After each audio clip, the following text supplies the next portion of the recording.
The Golden Web. That is what historians call the extensive network of trade routes used by Muslim merchants. It is considered one of history's greatest systems of trade. The Muslims were skilled traders. Their gigantic caravans traveled great distances, bringing spices, silks, jewels, and other treasures from city to city and across continents. Today, it is easy for us to buy goods from around the world. We buy food and other produce grown on different continents. Our clothes might come from cotton grown in one nation, but made into clothing in another nation. We buy these products in shops and stores and over the internet. We are able to do this because we have traders and trade routes today, much like the caravans and trade routes of the Golden Web. The Islamic civilization is centered in a region that is sometimes called the Middle East.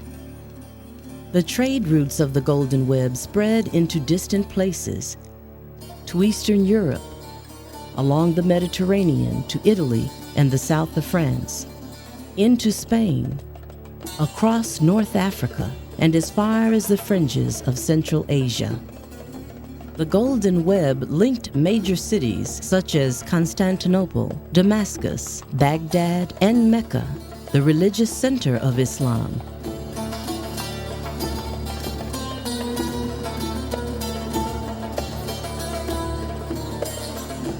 In medieval times, transporting goods by water was much cheaper than carrying them over land.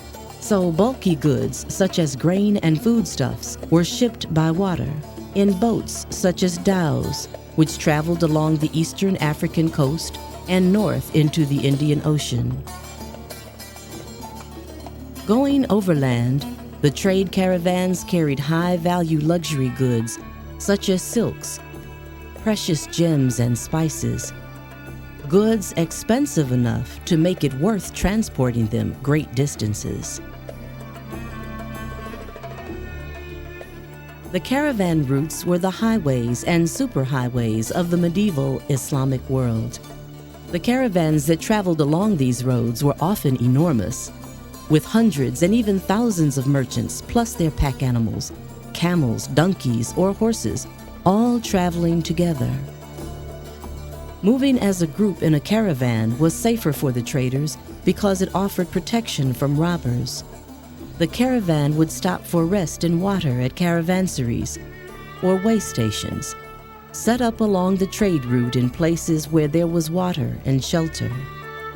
Most caravanseries were located in an oasis, a place in the desert where a water source allowed trees and vegetation to grow.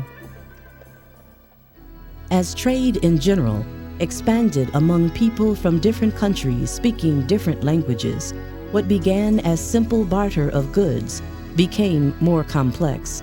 The Muslim traders were successful in part because they brought a number of innovations with them, including the use of coins and the use of banking. Arabic became a common language of the world of trade.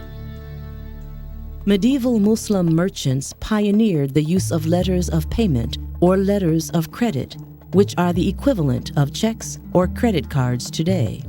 A merchant in one place would not take cash, which could be stolen along the way. He would simply provide a letter to another merchant in a distant place and receive money to purchase goods.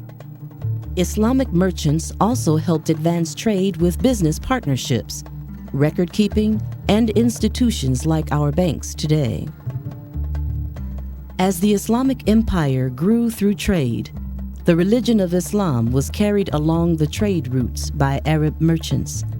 They also spread the influence of Islamic culture, which was one of the great cultures of human civilization at the time.